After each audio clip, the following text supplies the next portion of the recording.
We give you thanks for this special night, for 75 years of ministry and mission, which is a major milestone and a cause for celebration. Lord, make us grateful for the past and aware of the present and hopeful for the future. May we continue to live out our mission here at this church, seeking you, sharing love and serving others. Let us exemplify our core values and show love for each other every step along the way. In a world that is polarized and often cold, let us show unity. Let us show what it means to love each other. In a world that's hostile, let's show peace. In a world that's often fearful, full of anxiety, let us show love. Please bless this food that we are enjoying in this fellowship. All this we pray in Christ's name. Amen. I have just a few short words. There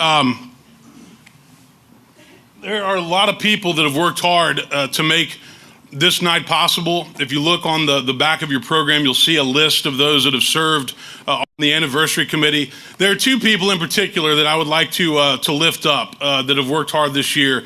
One is Richmond Williams, who chaired the committee that planned this event. The other is Cyril Stewart, who chaired the committee that wrote The Wonder of Woodmont, Volume 3. So I'd like to ask both of them if they would come forward. I have a gift for them. So Richmond and Cyril, would you please come up?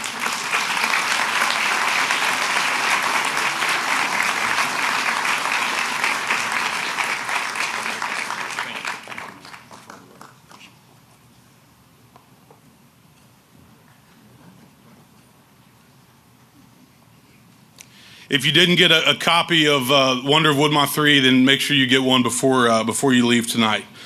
Let me read these words that I basically preached on this morning. These are the words of Frank Jawota, who was our founding pastor from 1943 to 1973. But this is what he said was the church of his dreams.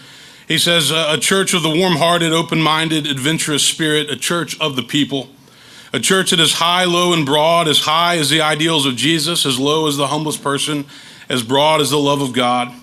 A working, worshiping, saving church, a church that interprets truth in terms of the times and challenges times in terms of the truth. A church that inspires courage for this life and hope for the life to come. A church that is worthy of our best. I believe, and I said this in the sermon, that Woodmont has become that church. And we give thanks to God for everybody who is a part of it, who has made that dream of Dr. Jawota's a reality. And we continue to pray for God's guidance as we move into the future. I think that there's a lot of questions that people ask about Christianity in North America as it continues to move into the 21st century.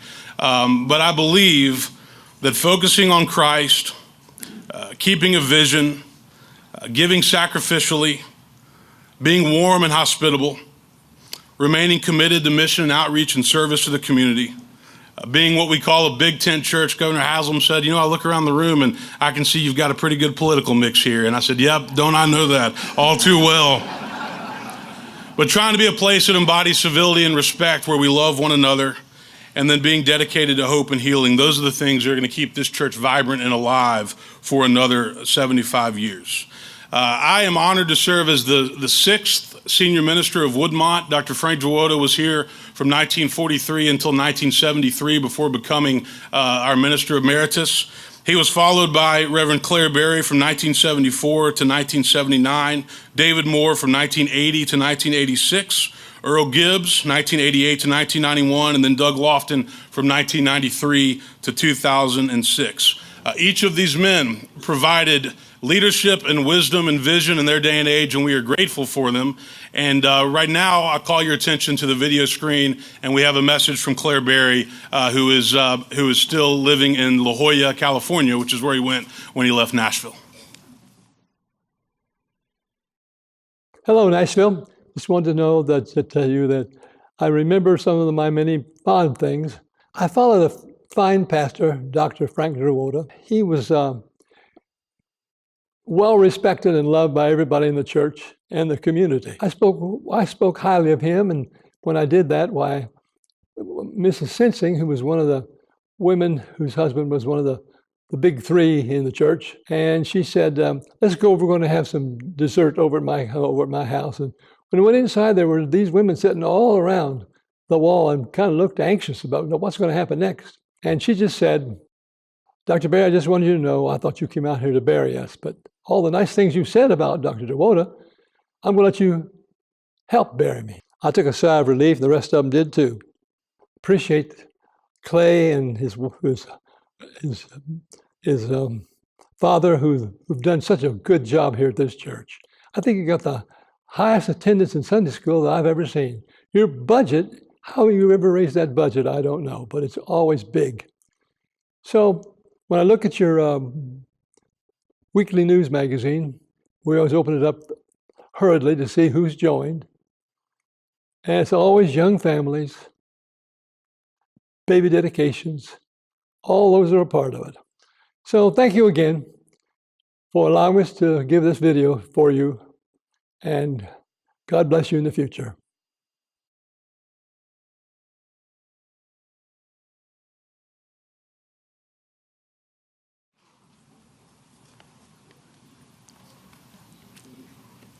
We're going to recognize some of the members and guests that are here tonight.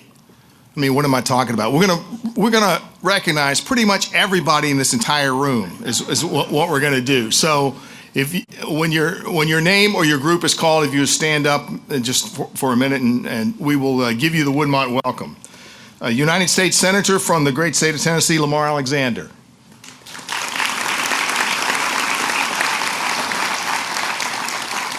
Governor of the great state of Tennessee, Bill Haslam. Our regional minister and president, Dr. Crystal Williams.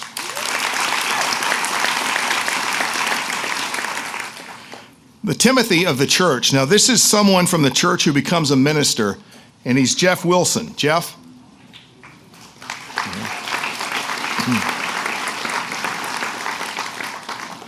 Current Woodmont ministers.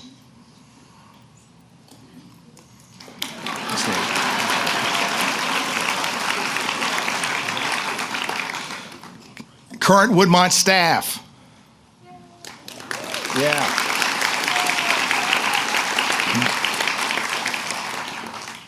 Here's a special group, those who were alive and present at the founding of Woodmont Christian Church. Please stand if you will.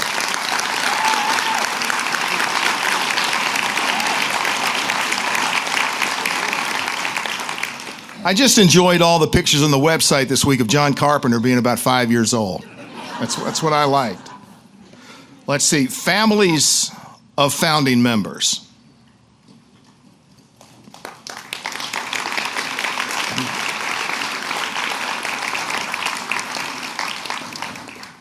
Woodmont Christian Church charter members.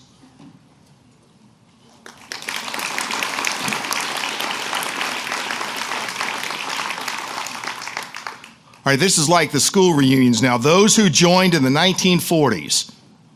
People who joined Woodmont in the 1940s. Yes. People who joined in the 1950s.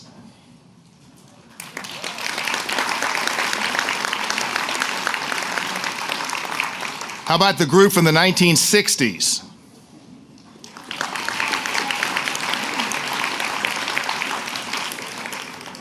And the 1970s.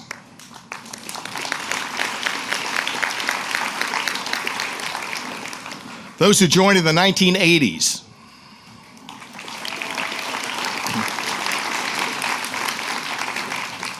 All right, my people, those who joined in the 1990s. Yeah.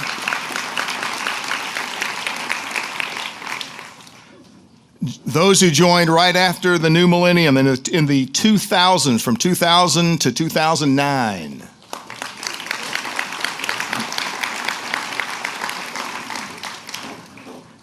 And those who joined in this decade, 2010 until this morning.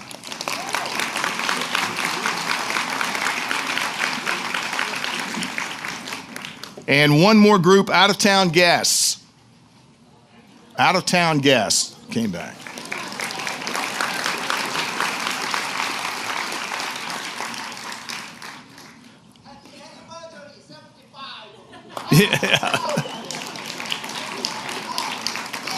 Yeah, that's exactly right. And one more group. If you didn't fit into any of these groups that I've already mentioned, stand up and be recognized.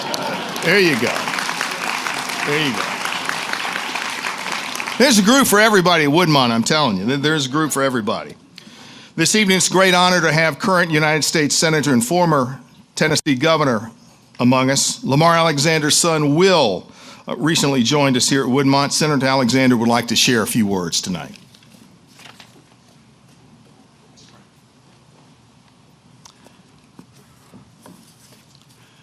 Good evening, Clay and Megan, Governor Haslam, Will Alexander, ladies and gentlemen. A 75th birthday deserves at least one story about aging, which I will tell about Bobby Bare, who you may remember sung Detroit City, wrote a lot of songs, songwriter. He was performing at the Opry a few months ago. Bobby's in his 80s. Somebody said, "Bobby, how long you been wearing your hearing aid?" He said, "Well, it's like this." He said, "A few years ago, my wife said to me, 'Bobby, I'm proud of you.' And I said back to her, 'I'm tired of you too.'" He said, "I've been wearing it ever since."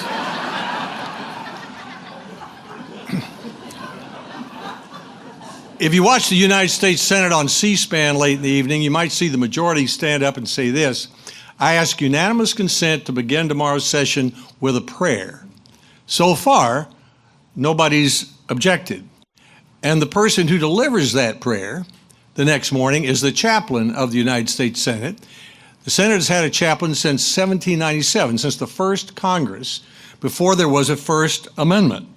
John Meacham, in his book, which I commend to you if you're interested in religion and politics, religion and government, American Gospel, that means literally the good news about America, reminds us of how many examples of public religion we have in our country. George Washington kissed the Bible that he was sworn in on. Abraham Lincoln thought that the Civil War was a divinely inspired war. The only public comment in this country on D-Day was Franklin Roosevelt reading a prayer on the radio. President Eisenhower opened his cabinet meetings with prayer. He started a national day of prayer in the 1950s that still exists today. In our political campaigns, we often see candidates who are busy being what I would call political Pharisees, claiming to be better Christians than the next person. So we have lots of public religion in our country. But since the government is composed of human beings, we have a lot of private religion too. For example, on Wednesday mornings in the Senate, we have a prayer breakfast. We have Democrats, we have Republicans, we have one Buddhist, we have some Jews. There are about 25 or 30 of us every morning. Last Wednesday, former Senator Mark Pryor talked about Martin Luther, taught us that he prayed for 3 hours a day. Our chaplain, Barry Black, says he prays 1 hour of scripture every day. Then on Thursday at lunch, the chaplain hosts a Bible study. Again, Democrats, Republicans. It was at this Bible study once that Tim Scott, the African-American Republican senator from South Carolina, told the rest of us that while he was vice mayor of Charleston, he was stopped 7 times for being a black man in the wrong place, which is something that his white colleagues might not have thought of. Our founders gave us liberty, but they believed that freedom depended on morality, and the morality came from religion, and they didn't believe that that morality would be imposed by the government, but that it would come from Americans who love God and love each other and practice that in their daily lives. In other words, the private Bible sessions in the nation's capital, the potluck suppers at Woodmont Christian Church, are more important than whether the Senate opens its formal proceedings with a prayer. Most European countries had a state religion.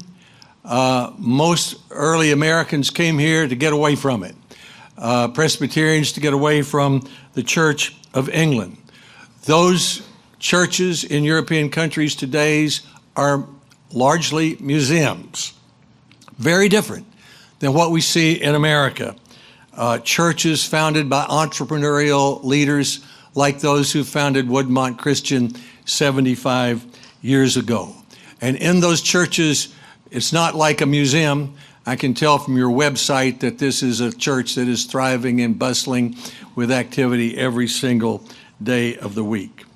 There's a good deal of complaining about the United States Congress, of which I am a member, but if you read history, you will know that's been true since the first Congress in 1797. There was a famous humorist named Will Rogers years ago. He was from Oklahoma. He was listening to some of his fellow citizens talk about their congressman. They were saying, well, he cheats, he lies, he steals, he runs around his wife. Sometimes he doesn't vote. They went on, and finally they turned to Will Rogers and said, Will, you're from here. What do you think about the congressman? Will Rogers said, well, you're right. He said, I know the congressman, and I know the district, and I think he's pretty well representative of the district. So as we celebrate Woodmont Christian Church's 75th anniversary, it's a good time to remember that the more Bible sessions there are, the more potluck suppers, the more meals on wheels, the more crisis counseling there is, the more likely we are to see that represented in our representative government in Washington, D.C. Thank you for letting me come tonight.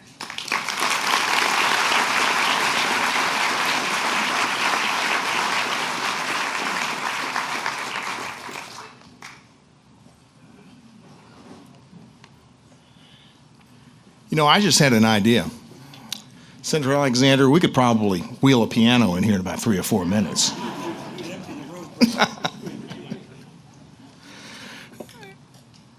If you have a group of people or any sort of something that's been going for 75 years, you know you've got a lot of tradition.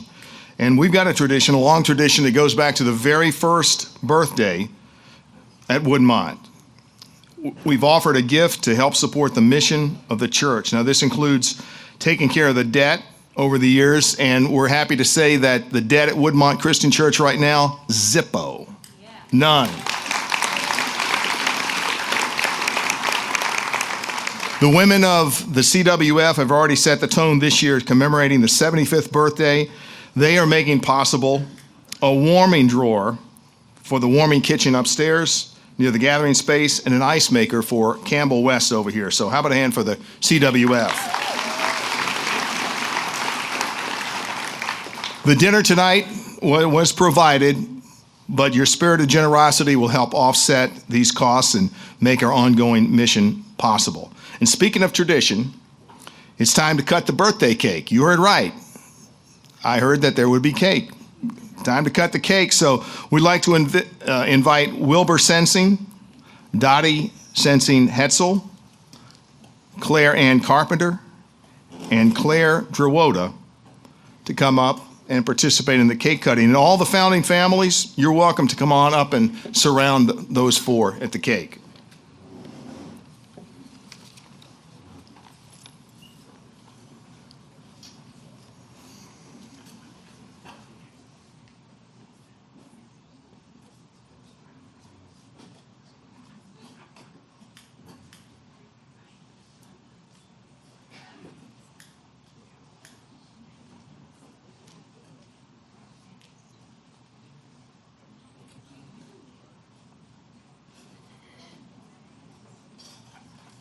Richmond, you got a good voice. Are you going to lead?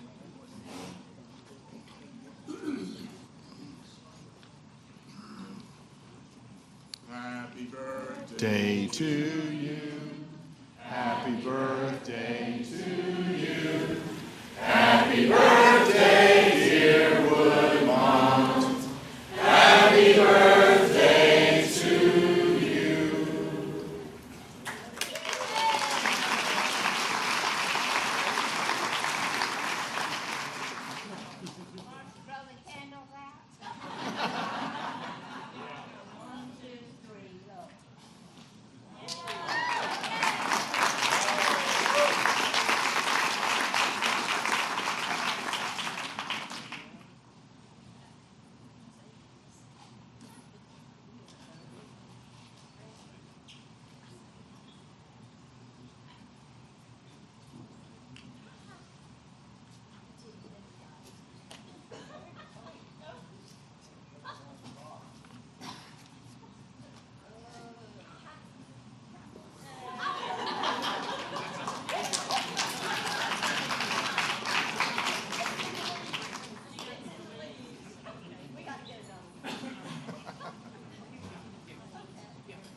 I have not had this much fun since I was 17 years old and about to head to TCU and sitting right there at the 50th anniversary. Isn't this a great night? Isn't it just a great night? Thank you to the Bridge for going their service this morning so that we could, obviously it takes a lot to get this many people in a room and get it decorated, and appreciate Sam Marsh and his team for really getting this all set so that it could be decorated, and thank you for your patience over the next few minutes. There's a lot of people, obviously I can't do this myself, so there's a lot of people that I just need to run through and thank for all of this. As Clay mentioned, on the backside of your program are the committee members, but thank you to Pam Richardson and Polly Keith for really putting this dinner together, and Loveless Cafe, certainly. Thank you to Dottie Hetzel, who really pushed us at every step and for making the decor possible. She wanted this to be, as it should be, a very classy evening, and I think it is a very classy evening, as classy as you can make a basketball gym. It's very nice in here. We spent a lot of time to get over the years to get the lighting just right. So it's pretty nice. Pat Malone was there every step of the way, constantly generating ideas and making them happen. Mary Hawkins and Gail Reinhardt have represented CWF so faithfully. You just heard Brian tell you about the collective gifts that they've made. Carol Hankel put a team of people together. If you haven't seen, up in the gathering space, there's archival albums. They went through boxes and boxes and boxes of photos. And so I appreciate everybody that helped her with that. Martha Gallion secured last night's food for the family event, and Diane Perry coordinated it. So it was really fun. We were able to have our first and only fifth generation member, Mary Barrett Powron, cut the cake, and that was a lot of fun. Justin Gung and Diane Perry helped out with that event last night and kind of managed it. Diane and Tim have also helped with the cornerstone, which on your way out tonight, you'll see up on screen. We had the cornerstone had 1948 items in it. We actually cut that out in 1993 at the 50th anniversary and put some items back in. Those are all out on display. There's not room to put those back in, so fortunately we're going to be able to permanently display those, but we're putting some items in from this event and this year that'll really make that special and hopefully be able to be opened in 25 years. Roy Stauffer, for your wisdom and insight and faithful presence, you generated a lot of ideas. He's laughing, but he generated a ton of great ideas and cross-checked some others. Michael Graham, I really appreciate your constant devotion to musical diversity and excellence within these walls. Tom Schuyler, who's not here tonight, wrote a beautiful 75th hymn that we sang this morning that really encapsulated what the church is about. Steve McHugh for his marketing and planning and getting that cornerstone out and the signage you see around campus, including these banners on the outside. That's thanks to Steve, and he worked with the Sesslers, Denise and Mart, to get that gathering space all put together. Brian Sargent for agreeing without hesitation to MC tonight. He retired after a long career in radio a couple weeks ago on a Friday and was in my office by 10 a.m. the next Monday to go through some ideas. So I'm proud to call you a friend and a fellow congregant. Matt Diffendorfer has been great about printed and electronic materials all year long. Clay, for everything you've done for this church and for trusting me with this and the input along the way. I've really learned one lesson about this going forward. If you don't want to take something on, don't make eye contact with Clay Stauffer. just look away. It's for the best. And really, among all others, Jan Anderson has been really the glue that held this whole thing together. I know many of you know this, but there's no end to her dedication to this congregation, and she's been tireless in her generation and faithful execution. So thank you, Jan. And just a few moments of personal privilege here, just for a few other personal thank yous. Joanne Patterson has had an impact on my life, both large and small ways, and I enjoyed drawing from the immense work she had put into the 50th, and I love seeing her this morning. Thanks to my brother in life, Tom Woodard, wherever you are out here, you're probably down here somewhere. I love walking every day alongside you on the avenue, and he generally shared some resources, video coming up, and this logo, things like that, some marketing resources in memory of his grandparents, Mary and Charles Harkins. So really, really appreciate you, brother. excuse me. Thank you to my mother, Kathy, for the million things I know you've done for me and the million I'll never know about. And finally, thank you to the best thing that ever happened to me. I met Christy Gifford a few weeks after the 50th birthday celebration. And now we have our own fourth generation members.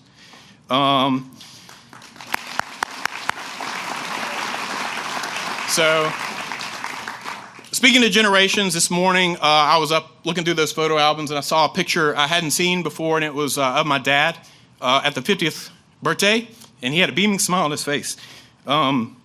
He and my grandfather, who came here in the 1950s, both of them, they obviously didn't make it to the 75th. I'm sorry. This room is filled with people I look up to in a lot of cases for my entire life. And some people won't make it to the 100th birthday. And I may very well be one of them. Who knows? None of us know. So that me concluding this thing on a dark note? No, because I know we have, no, I mean, we all know that we have a life, beyond this one. So that's not really what I'm trying to dwell on, but what can we do from here?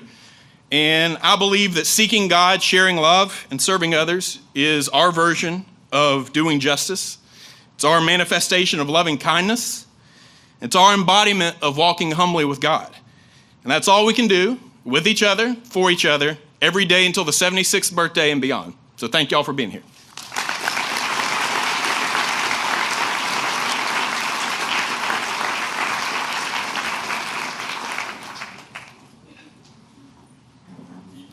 Thank you, Richmond. That guy loves this church, doesn't he? Yeah, loves this church. As Richmond said, we're over at Westwood Avenue a couple of weeks ago, and we were batting around some ideas about creating a video. And he said, "What do you want to do?" And I said, "I don't know. What do you want to do?"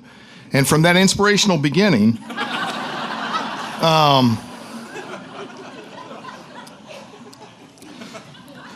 we sort of put together a video that does three things: celebrates the past 25 years, looks to the future, and it's a great reminder of our core values. So we're going to check the video right now. If you're 75 years old or younger, each day of your life, Woodmont has been ministering to this neighborhood, this city, this state, this nation, and this world. Everyone feels the Woodmont welcome, reflecting God's love when they walk through these doors.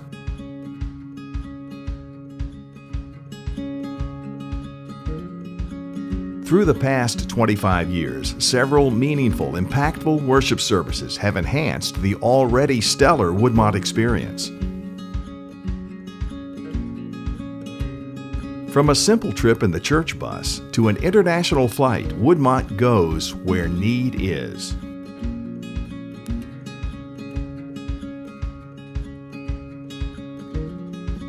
Woodmont embraces the best in all of us, bringing different faith backgrounds together to create unity, not uniformity.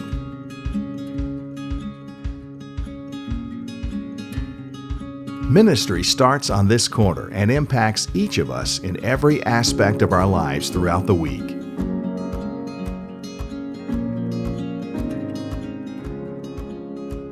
Woodmont has never been satisfied sitting still, and we continue to look forward to the next 75 years. Sometimes we all find ourselves in fragile positions, and caring individuals take care of us, not just through pastoral care, but through Stephen Ministry, divorce care, grief support, visitation group, and others. Being a part of this church means God helps us become a different person tomorrow than who we are today.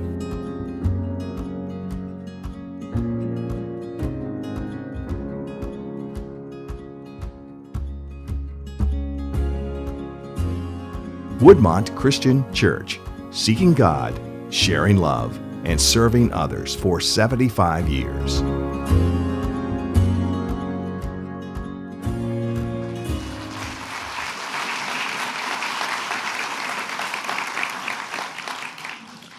There have been so many people who have worked very, very hard to put this evening together and this whole celebration of the 75th birthday. Another large team led by our friend Cyril Stewart. They've been working hard for many months to bring you the continuing story of Woodmont Christian Church. Cyril, will you come up and talk to us a little bit more about a real special gift we're going to get tonight?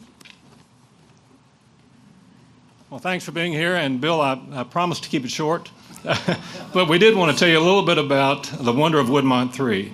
And what we have is, this is our story. And for every 25 years of Woodmont's history, we have written a story of Woodmont. And Claire DeWoda Carpenter did the last one in 1993. And then back in '68, Bess White Cochran did the first wonder of Woodmont. Now, several people have asked me today, where can I get a copy of that? Well, you can check with the church office. They have copies of that. And we're almost about to launch those digitally as well, so you can download them to your iPad, go to the website and pull them down. And they are great reading, I will tell you. And then, so Wonder of Woodmont 3 is the last 25 years that we put together. It's a pretty remarkable assemblage of what we've done. I tell you, when you go through all those board minutes, and you go through all the newsletters, it's amazing what's happened in the last 25 years. So this chronicles that, and I'm going to give you a little bit of a quick tour. You'll get a copy of the book tonight, so the things you can't read on the slide tonight, you can do that when you get into the book. We had over 50 people that contributed and wrote for the book. One of the things that we did was put together a table of contents, a pretty simple table of contents. When you look at it, we start off with a letter from Clay, and then we have a short, brief period about Woodmont today. It's a pretty exciting place, as you can see by tonight. We talk about the third 25 years, and really that's divided almost equally between Doug Lofton's senior ministry and Clay's senior ministry. So it's a pretty interesting chapter with that. As we go through that, then we talk about mission and ministry. We talk about special people, and then a view to the future from Clay. There's an appendix as well, and I'll show you some of the things from that appendix. Woodmont today is a pretty interesting short chapter, but it talks about who we are today. The 1993 tells a little bit about what we were as a community back then, as well as a church. If you really want to know probably the most telling thing, a cell phone back then was about the size and weight of a brick with an antenna on it. so that's one of the changes that we've had. And it has some other facts like that. So Doug Lofton came in '93 and stayed till 2005. We devote several pages to his ministry and what the church accomplished during his time here. And then we had the time of transition. And that time of transition was a time of reflection, a time when people like Bill Carpenter and Mike Brent and a bunch of us got together and tried to say, how can we be a better people for this congregation, for the world, and for our senior minister? And then Clay came, and everything changed. It's been great since then. So we have a lot of pages on Clay's ministry and what's happened at this church since he's been here. We have a whole section devoted to mission and ministry. We tried to collect all the ministries that we do here at Woodmont. We didn't get them all, and there'll be some things that were left out, and we apologize for that. We tried to find writers to write for each of those and tried to come up with different ideas. So if you were left out, we apologize for that, but I think we got most of them. And then we have a section on special people. We could write an entire book on special people in this congregation. So we had to limit it a little bit, and it's mainly ministers and a few others that have really made a huge difference in the life of this congregation. And then Clay concludes with a look to the future. I will tell you, one of the things about this that we really tried to do was that I think writing past history that's older history is easier because there are not that many people that remember it. When you're writing the last 25 years, we all remember these last 25 years with our own eyes. So what we tried to do was to rely on the board minutes, and we had a great team that went through and looked at and summarized all the board minutes from those 25 years, all the newsletters, and we tried to really base it on that kind of factual basis. And then we did something that I've played with for a number of years is Woodmont by the numbers. Now the graph that you see there, you'll be able to read when you get your book, but it goes back all the way to 1944. And every year there's a thing called the Blue Book. And every Christian church in the country sends in their numbers on what their attendance was, their average Sunday school attendance, their average worship attendance. And so we have Woodmont by the numbers, and it shows how those numbers have changed since 1944 here at Woodmont. And then we have a founding family tree. I always thought it would be fun to go back and look at sort of a family tree of this congregation. And so in that family tree, again, Jan Anderson did a huge amount on this, but we only have members of that. So there are a lot of descendants of the founders that aren't here anymore. They may have moved away, gone to a different city, but this is for members that are here and how those have evolved over time. The best one there that we've got is the 5th generation, Mary Barrett Pyron, and so we're excited about that. And then we wanted to put a CD in. So we have a CD. If you heard the music upstairs, you heard some of the songs that will be on this CD. We think we got a little bit of everything in there. And a couple of things that we have, there are 2 songs we have 2 of. We've got Take a Little With You. We've got one that's sung by Tom Schuyler, the other that's sung by Jubilation. And I want to have special thanks to a number of people. I'll make this brief, but Clay was the leader. He wrote a good number of the book, a good bit of the book, and guided a lot of what we did. We had a core team of Jan Anderson, Mike Brent, Jack Derryberry, and Chip Hooper. These were the guys that went through all those minutes and went through all the research, and it took a tremendous amount of time to do that. And then we had over 50 writers and contributors. We have photographers up there. We've got a lot of great photographers in this congregation, and you can see their names on the screen. The graphic design was done by our own Carrie Leach. Copy editors, Roy and Clay Stauffer, a number of those really went through the text as we put it together and really came up with corrections and important changes that we made. And then the printer was Wade Joyner. So if you look at that team, practically everybody there is a member. And it's pretty amazing that we have a full book that's created by our members. The one thing I would like to have, if you were associated with this, if you have written an article, if you did a quote that was put in the book, if you had any part to have to do with the book, could you please stand? Okay.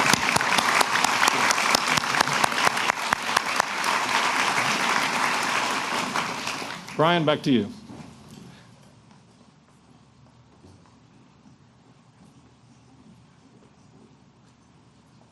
Clay's going to come up with an introduction to our next special guest.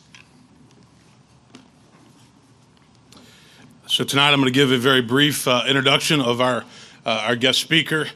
He is the 49th governor of the state of Tennessee, and he's also a friend of mine and somebody that I look up to and have turned to a number of times for advice in my own life.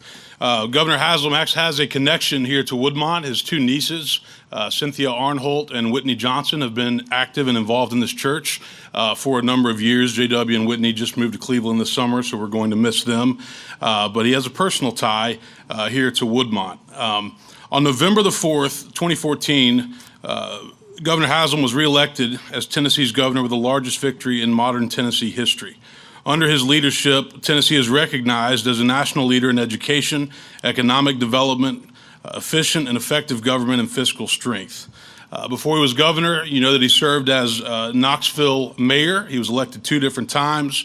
He married Chrissy, a Memphis native. She got out of Memphis too. I can resonate with her. But Chrissy's from Memphis. They've been married for 36 years, and they're blessed with 3 children and 8 grandchildren. For more than 3 decades, they've been faithful members of Cedar Springs Presbyterian Church in Knoxville, where Bill serves as an elder. In my opinion, Bill Haslam exemplifies what public service should be. He's honest, he's humble, he's willing to work on both sides of the aisle. He's also a man of faith, and I know that his faith plays a very big role in his life and how he governs our state. So it's an honor to have him here tonight. Let's welcome Governor Bill Haslam. Thanks, Clay. I appreciate that. Clay has always told me you have a big tent here, and I appreciate you inviting 2 Presbyterians to speak. Lamar and I are like you. We don't think denominations matter, but we also think, why take a chance? So we're both Presbyterians. Also, you might be thinking, well, what are they doing here? We're celebrating our 75th anniversary. We have this guy who's really from Knoxville that come be a part of this. It's okay if you've confused me for someone else. It's happened a couple of times. About several years ago, I was on a trip to foreign investment trip. We were trying to work on more investment in the state of Tennessee. We were in Asia. We were flying from Seoul, Korea to Guangzhou, China, and we were late. And the main company we had really gone over there to see was the one we were supposed to see, and we were like 2 hours late. And so we're getting off, and Lamar knows this little secret. One of the perks of being governor is you don't have to go through security and all in the U.S. So, you just kind of zip through the line. It's great. But in foreign countries, for whatever reason, they don't think that the governor of Tennessee is all that big a deal, and they don't give you all that. But we're getting off, and it's one of the places where you exit down the steps onto the tarmac, and we're looking out the window, and Chrissy goes, "What is that?" Chrissy's with me, and she goes, I said, "I don't know." I said, "But hurry, get your stuff out of that. Hurry, we're late." And we're kind of grabbing our stuff out of the overhead bins, and we walk out the door, and all of a sudden, there's a huge military band starts playing, and all of these Chinese military officers come to full attention, saluting. We get to the bottom of the steps, and a woman has, I'm not exaggerating, a bouquet of roses for Chrissy that's this big.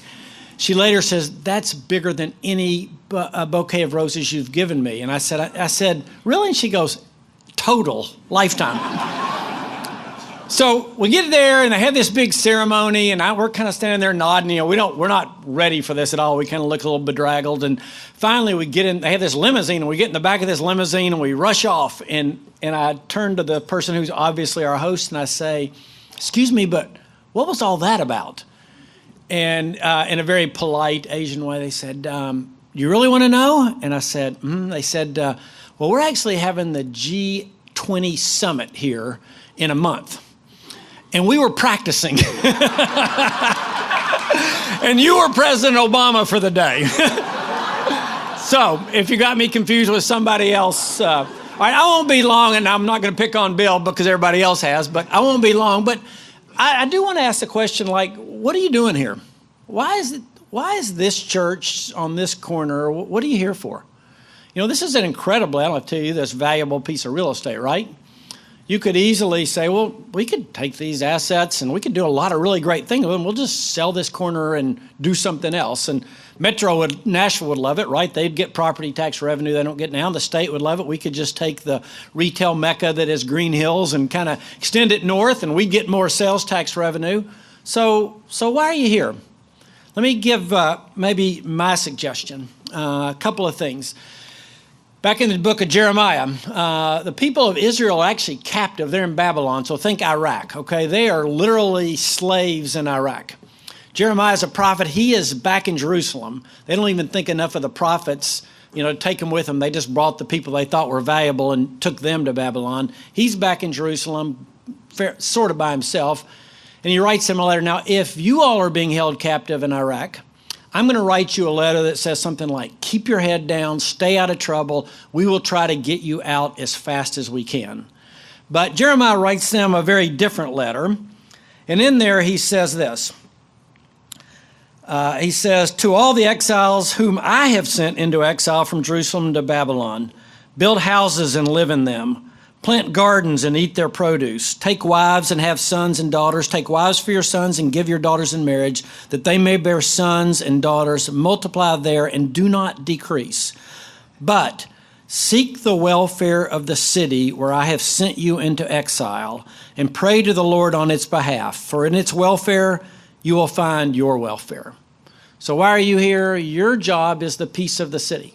Your job is to plant gardens and marry your children, build houses and build homes, and seek the welfare of the city, for in its welfare you will find your welfare. Another passage a little later on in John, and Jesus has been arrested in the Garden of Gethsemane. Some of y'all may have been to Israel. I was in Jerusalem 2 or 3 weeks ago. It's kind of the Garden of Gethsemane is on one side of a big valley, and then on the other side is where he was kind of there for the Last Supper. They go to the other side of the mountain he gets arrested, comes back over to see Caiaphas, and then from Caiaphas he goes to Pilate. I always say that the most famous governor in history is Pontius Pilate, and Jesus is standing there before Pontius Pilate, and Pilate asks him a legitimate question. Well, they say that you're the king of the Jews, are you? And Jesus gives him one of these, I can't figure out what he's talking about, answers. He says, well, that's what you say, but I came to bear witness to the truth. And Pilate gives a statement that could be said by a lot of folks in the world today. He says, truth, what is truth? It's kind of where we are right now, right? There's a whole world that's looking around saying, what's truth? One of my favorite stories, I think it's probably apocryphal, but it's a great story to tell. About 100 years ago, there's two ships that are passing in the night, and it looks like they're on a collision course. And so this one light that's way out here radios to the other light and says, "Correct your course bearing 25 degrees." The second ship responds back and says, "I am a battleship of the United States Navy. You correct your course 25 degrees." And the first one replies back, said, "I ask you one more time, urgently, correct your course 25 degrees."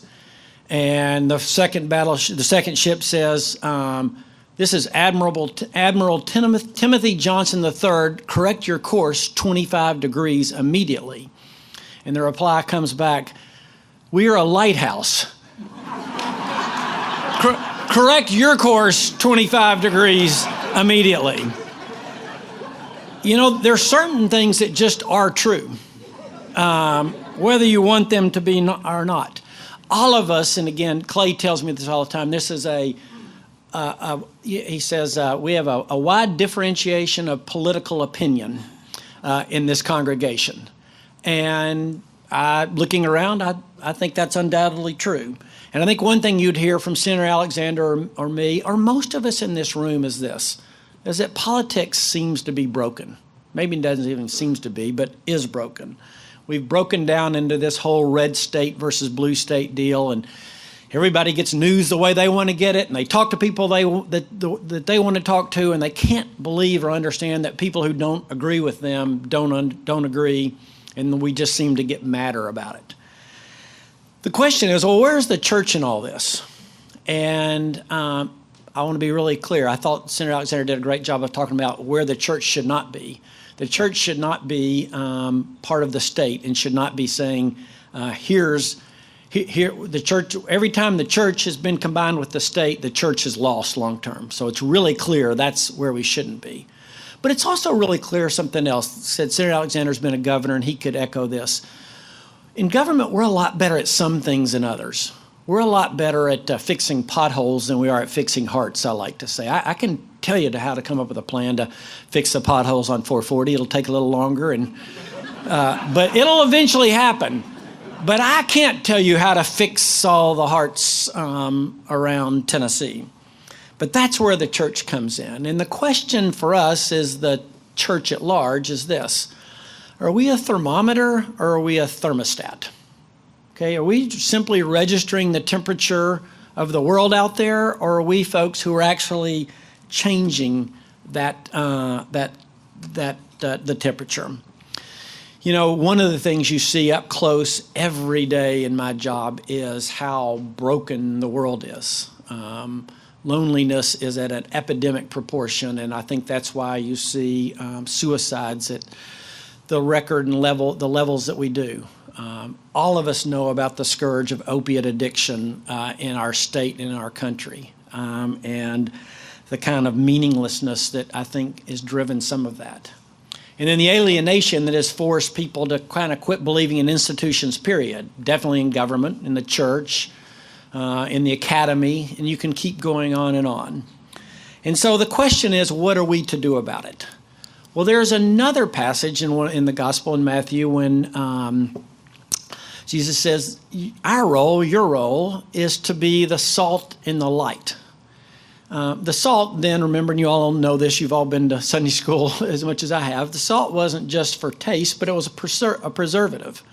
So Jesus says, well, you know, if the salt loses its saltiness, then there's no use for it except to be thrown out.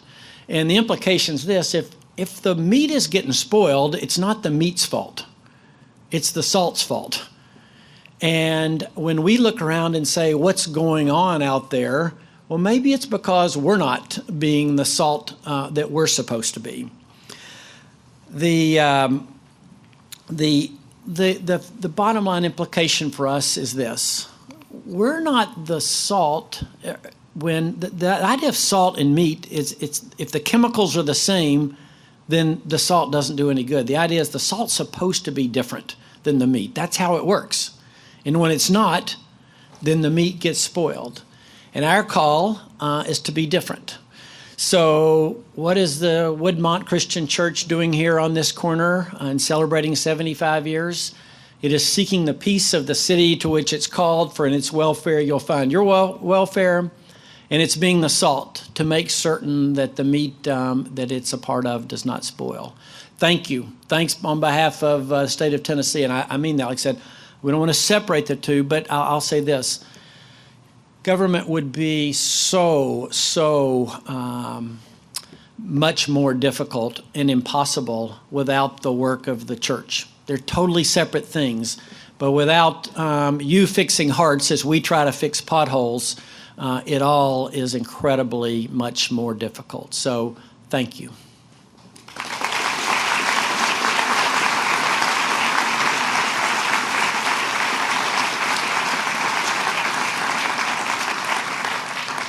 Thank you again for being here tonight, Governor Haslam.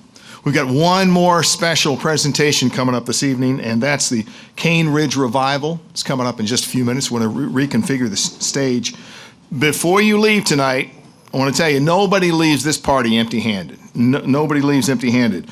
You can, at the door, at either the two back doors when you leave, you can pick up your Wonder of Woodmont book, the new book that Cyril was talking about. That's one per immediate family, please. And also you get a special commemorative Christmas ornament on the way out. And Clay Stauffer, stepping up. Clay has generously provided a copy of Preaching Politics. That's his book to anyone who doesn't already have a copy. And I've read it. It's page turner. It's a great book. Great book. Whatever your relationship to Woodmont Christian Church is, we thank you for your presentation, and we thank you for being here tonight to celebrate the 75th birthday. And the Cane Ridge Revival is coming up in just a few. On Friday, August 6, 1801, folks began arriving for what's known as a camp meeting at the church and community of Cane Ridge, Kentucky, about 20 miles west of Lexington.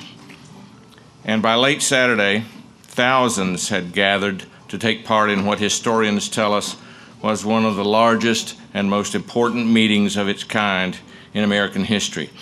Original estimates, as it was planned, were right at 10,000 people. In the end, it was much closer to 20,000 people that took part in this event. Just by way of comparison, at that time, the population of the city of New York was 60,000.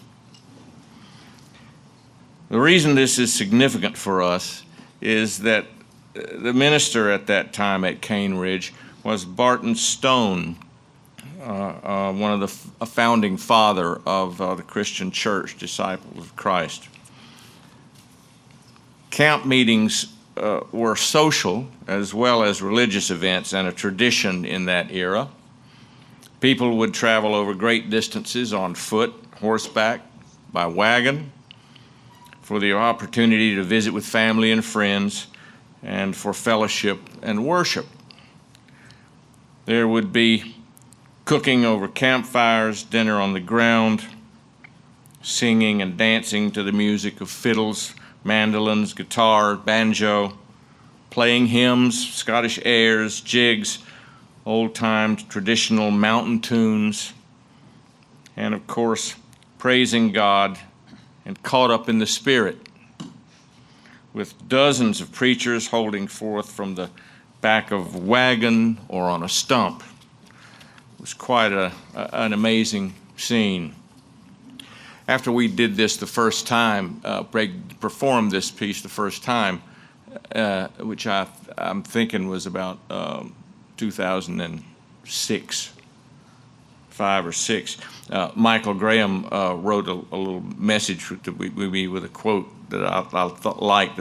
He said, "Nothing brings to the heart the emotion or to the mind the scenes of the past like music."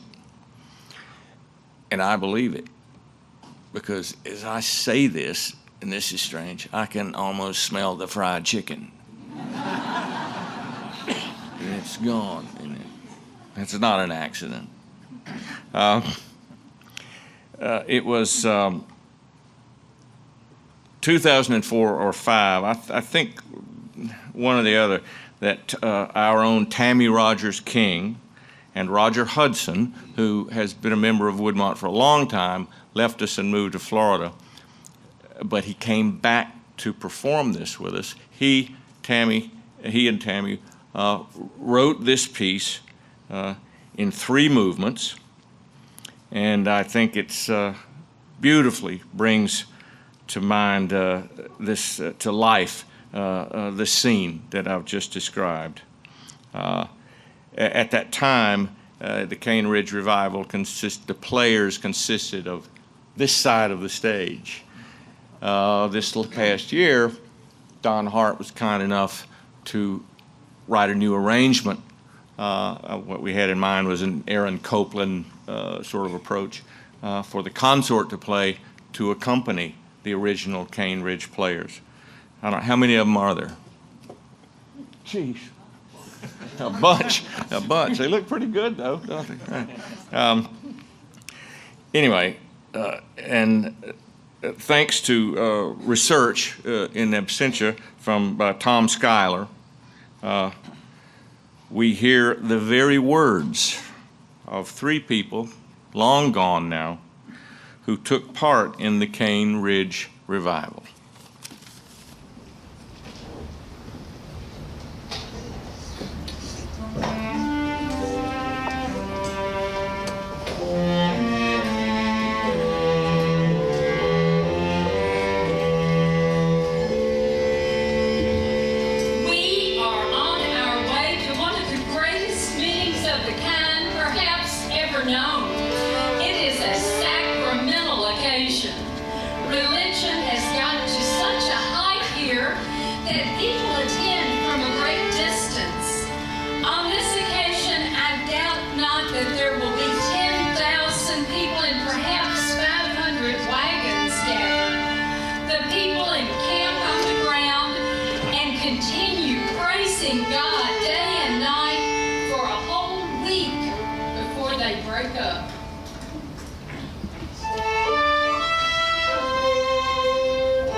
Let's give them another round of applause.